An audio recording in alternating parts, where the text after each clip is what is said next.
So for those of you who are just starting out with homeschooling, or for those of you who homeschooling isn't going very well for whatever reason, I really want to recommend that you consider deschooling. So first of all, what is deschooling? It's a period of time when you refrain from doing anything that looks like school. So any outright academic work, copywork, workbooks, formal math, anything like that.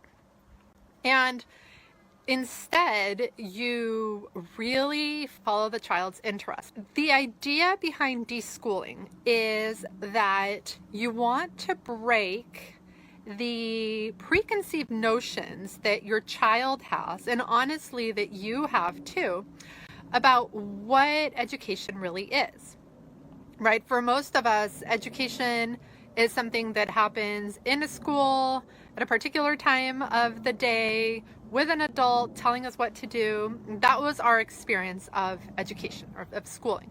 And what deschooling does is breaks that paradigm. It shifts it. And that's really important when you are starting your homeschool journey, or when you're shifting to a more child-led or child-supportive learning approach. Because what you realize when you start deschooling is that learning happens all the time, every day, in the middle of the night, if they wake up with a question, on vacation, while you're cooking, everywhere, right? And deschooling also shows you that learning doesn't look like schooling most of the time. And so when you can break that paradigm, and when you can shift out of that idea that schooling or education takes place in a particular building or with a particular person, and shift towards an attitude of lifelong learning, that's when you can really start unlocking your child's potential. And so that's the power of deschooling. So I guess the next question is, who needs to deschool? And I would say everybody. Everybody needs to deschool. No matter how long your child has been in school, whether they had a good school experience or not, whether they are good students or not good students, when you shift to homeschooling, or when you radically shift your homeschooling approach, you need to take some time to reevaluate what your priorities are. And that's what deschooling does for you. Now, in a lot of the homeschooling circles, they say that deschooling needs to take place for 1 month for every year your child has been in school. So let's say your child was in school from preschool, and they were in preschool for 2 years plus 1 year of kindergarten, and then you started homeschooling in first grade. So that would be, technically they've been in school for 3 years, and so you would deschool for 3 months. But what you need to consider is that as adults, we also need to deschool, right? Because we have been really indoctrinated into this idea of standardized education. And so if you consider that you've spent anywhere between 12 to 20 years in a schooling situation, then that means that you have to take about a year to almost 2 years to really reconsider what education means to you. Now, deschooling doesn't mean that you're not going to do anything, right? There are a lot of schools of deschooling, if you will, and there are groups that say deschooling is just let your child do whatever they want. If they want to play video games all day, then that's what they do. If they want to just roam around outdoors, that's what they do all day long, and we're not going to interfere.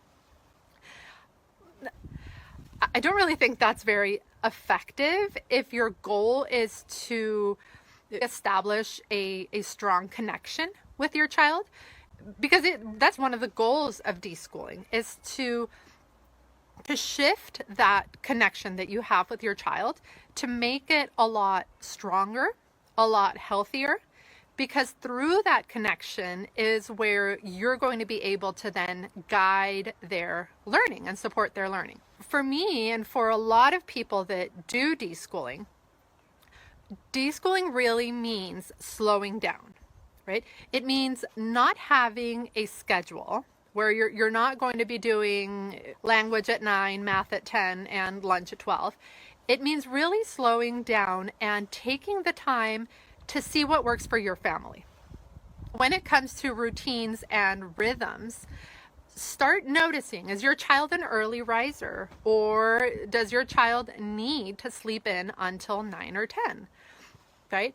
Those aspects that we don't necessarily think of as schooling or education related become really important during deschooling because they help you to learn a lot about your child and what works well for them.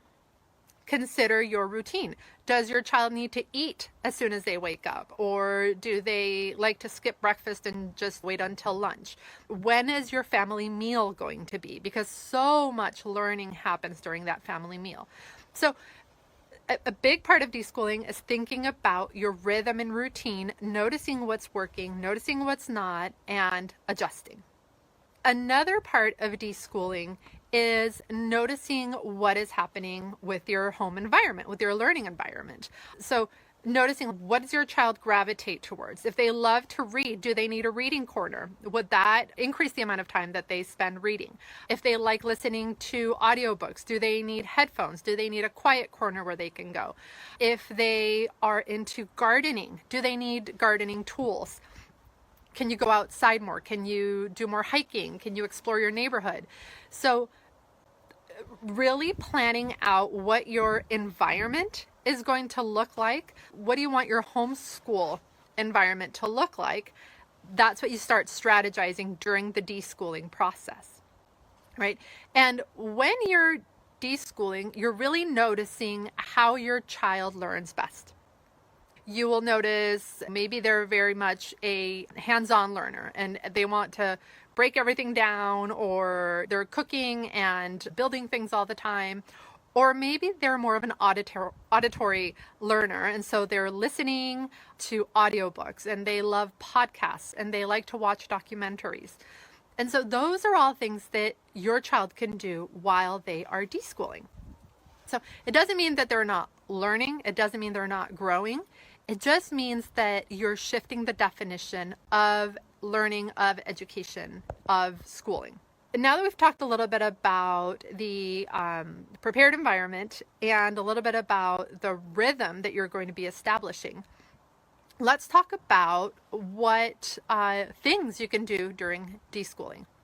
Like I said, there's a lot to do at home, so definitely consider involving your child more in the day-to-day running of the household. Because not only is that teaching them really valuable skills in terms of independence and autonomy and being able to just survive in the world, but they're also going to be learning a lot of tools, a lot of skills, from chemistry to reading, math. All of that happens while you're busy taking care of the household. So make sure that you are involving your child in that. That can be a really big part of deschooling.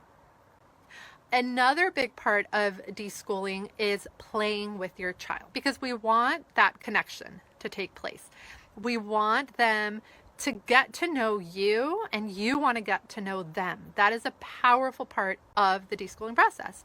And a great way to do that is to play board games, play card games, chess, dominoes, go outside and play games.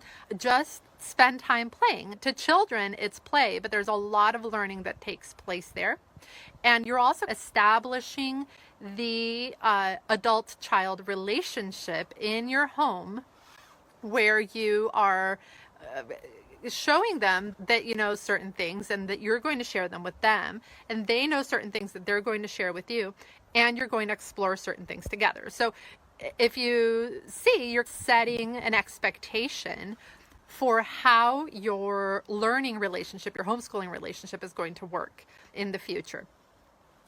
And then you also want to encourage, during deschooling, you want to encourage quiet time, right? When children are in school and then they're in after school activities and then they're rushed through dinner and bath time and bedtime and all that, they don't get a lot of time to be by themselves.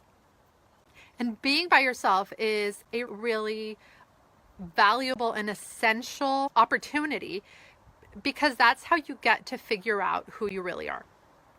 And give your child the gift of being by themselves while you're deschooling, so that they can get bored, so that they can decompress, and so that they can learn how to be by themselves and how to be self-reliant.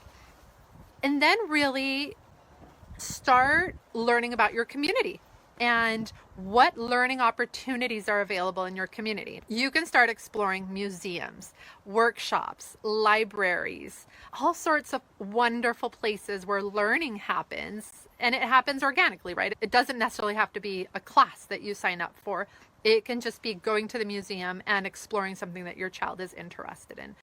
And not just museums and libraries, but getting to know your community, figuring out if there are volunteer opportunities, and getting to know your neighbors, spending more time playing at the park and getting to know the other families who are there, joining a nature play group in your area. So all of that is deschooling. And what you will notice when you start deschooling after a while is that at first, most children are hesitant to ask questions. They've been taught from a very early age, even children that have been in some Montessori classrooms that are questionable in authenticity, they've been taught early on that asking questions and following their interests is not necessarily what you do, right? You need to do what the adults tell you and cross off work from the list.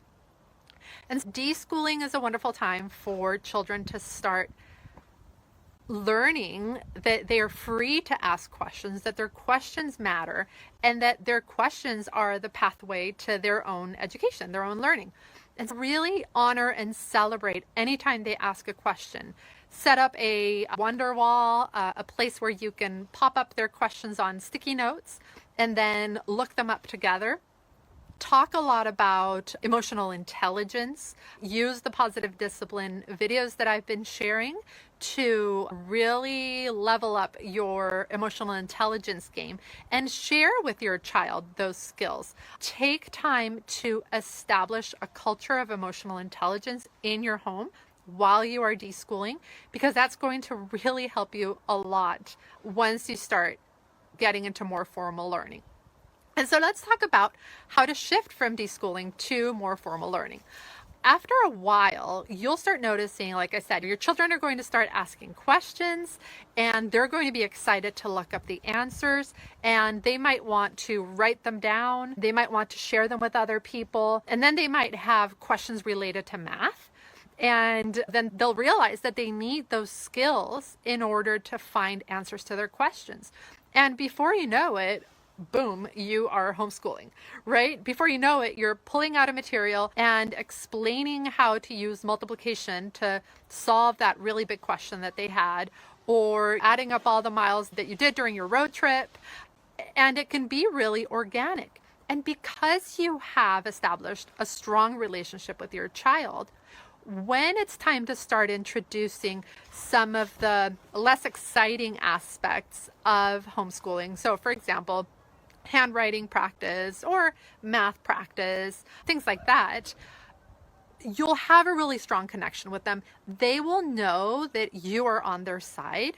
They will know that you value their learning journey. And they'll be so much more receptive. And because you will have learned how they learn best, then you'll be able to adapt a lot of the processes, a lot of the skills practice, and a lot of the lessons to a way that works really well for them. So in summary, deschooling is really a time to just de-stress and reconsider what learning means and what it means to be a lifelong learner, right? Deschooling is as much for your child as it is for you. Do the work yourself as well. Read some books, listen to podcasts, especially unschooling podcasts. You might not necessarily agree with everything they say, but that is a huge part of deschooling, is figuring out what makes sense for you. So it's not about the way that I was educated, and so I'm going to replicate it with my kids. It's not about just letting my kids do whatever the heck they want all day, every day. It's about finding a balance that works for your family. And that's why deschooling and Montessori goes so well together, because if you consider Montessori to be an aid to lifelong learning, and deschooling is the discovery of the ability to be a lifelong learner, then once you go through the deschooling process and you come out on the other side, Montessori offers you all of those wonderful tools that are just aids to guide your child to where they want to go. I would love to talk more about this topic. As you can see, I very much value deschooling. I deschooled my kids, and for me it was experimental. I didn't really intend to at first, because I'm a Montessori teacher and my kids were in Montessori schools, and the story I was telling myself was that kids in Montessori schools don't need to deschool. But I was hit in the face with the fact that I didn't really know how my children learned best, especially my son. My daughter was really young. She was like 3, so it wasn't that bad. But with my son, I really had to start from scratch, figuring out who he was, strengthening our connection, and working together to figure out how he learns best.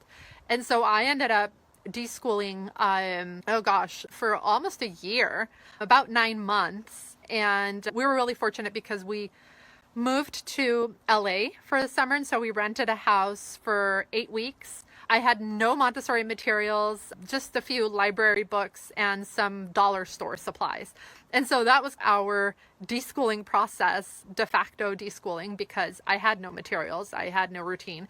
And it turned out to be such a wonderful gift. And I have one of the hub members, Kirsten Kirchsteiger, who's also a dear friend of mine. She took her son out of school when he finished kindergarten. He was in Montessori school. And she started deschooling him because he had a mindset that was really fixed. It was like, I don't know how to do this. I'm not good at this. I'm not good at math. I don't know how to write. I don't know how to read. And I'm never going to be able to learn. That kind of an attitude. And so she realized that she wouldn't be able to do anything with him until she deschooled. And so she took pretty much a whole year off, and I was privy to the process. I saw them every week. We went to nature play, we rode bikes, the kids played together, they built Legos together. And it was such a powerful transformation. That little 7-year-old went from saying that he was not good at math to asking these amazing questions and jumping in and doing research and being excited about finding the answers. And it took a good 9 months.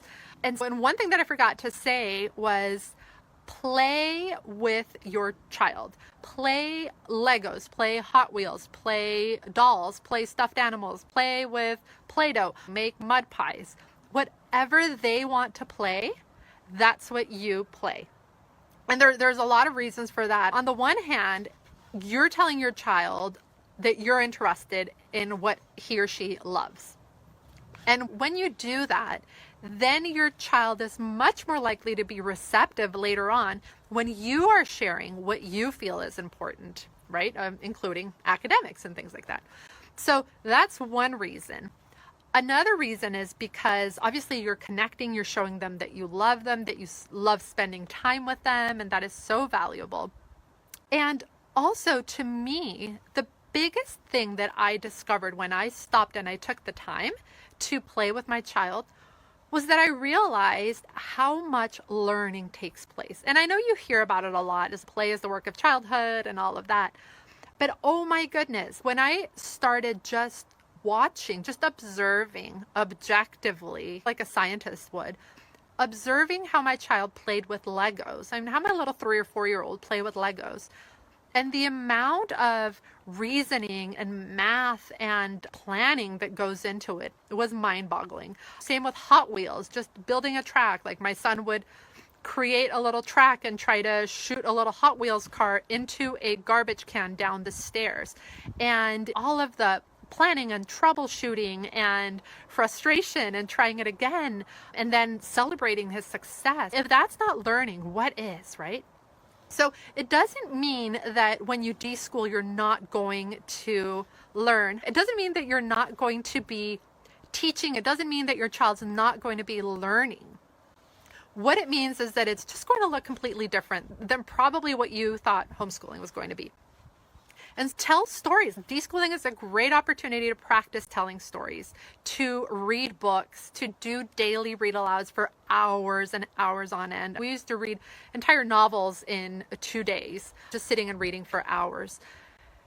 All of that is valuable, and all of that is going to then become a powerful part of your homeschooling journey. For some people, they start deschooling and then they just keep going. And for us, I would say like about 90% of our day is still what we were doing when we were deschooling, right? It's audiobooks and read alouds and Lego and clay and mud pies, playing at the park, going on nature hikes, exploring, looking at things through microscopes, doing science experiments, cooking, doing chores, lots of chores, right? Once you start deschooling and you start living an education, then it's not like you're going to shift into a very traditional school mode again. And so that's why deschooling and Montessori go really well together. I hope that this has been helpful and has given you some good ideas. And like I said at the beginning, even if you're already homeschooling, if you've been homeschooling for a while, take the time to deschool. Take the time to shift your perspective and help your child to realize that there are a million different ways of learning, and that the way that they learn is really valuable, and that you're going to do everything possible to support their learning journey.